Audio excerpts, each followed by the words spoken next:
It was cold. Winter had arrived in the Pacific Northwest, and the chill had set into everyone's bones. Anyone who visited the area this time of year would have described it as miserable. The Pacific rarely allowed snow along the coast, and rainfall was frigid and frequent. But Charlie Owens had never minded the wet or the cold. And, in his humble opinion, the people who vacationed here and complained about the weather missed the entire point of living here. The quiet. The silence was the best early, before dawn. It was also the coldest part of the day, but it never deterred Charlie from enjoying the moment. Charlie had traveled the country, trotted the globe, but he'd never heard any kind of silence like he did before dawn right here. For those few moments, the earth stood still.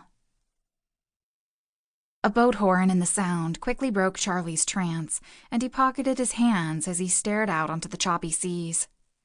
A storm had blown through the night before, and Beckett Island had taken the brunt of it. The rough seas and gray skies had stretched this morning too, and had kept Charlie off his small skiff. He had hoped to check his traps, but didn't want to risk the boat tipping over. No sense in being reckless. But while the rough seas might have ruined his morning, the storm last night had provided an opportunity for Charlie to see if the cabin would hold up, and he was glad to find it in one piece today. Charlie had spent the past 6 months building a house, clearing the land, and preparing the area for his family's arrival next week. This was to be their new home, where Charlie knew he could keep his family safe.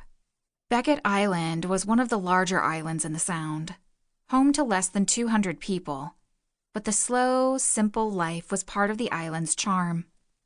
Over half of Beckett Island was a protected sanctuary, so the 2 acres Charlie carved out for himself on the island's northeast side was prime real estate. In fact, no one had even considered wanting to develop that side of the island, because the water was too shallow to fit another harbor.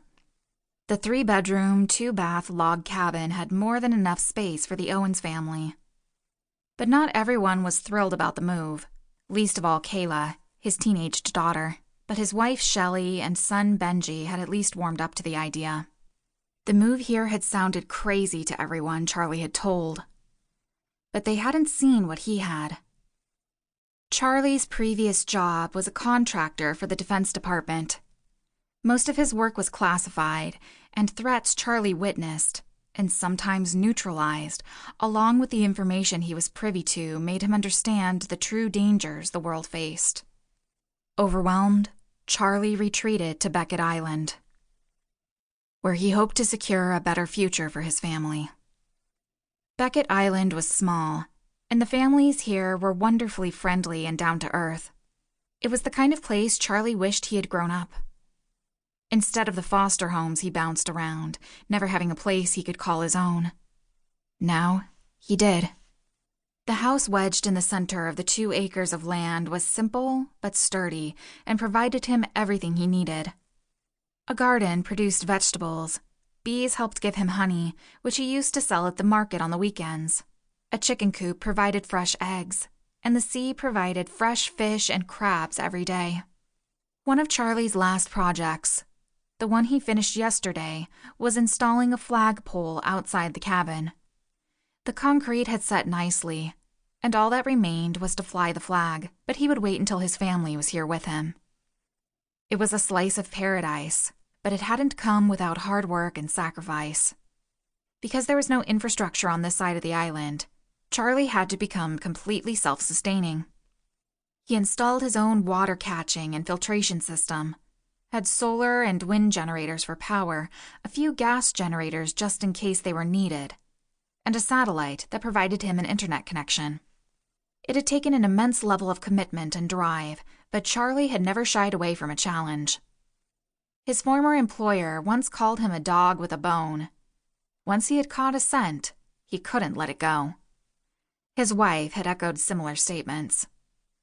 The work had kept Charlie's mind sharp, and his body lean and tan.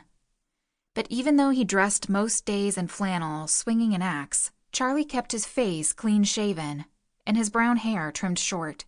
to keep listening to this audiobook. I've left you a link in the description so you can do it, at no cost thanks to Audible's 30-day free trial.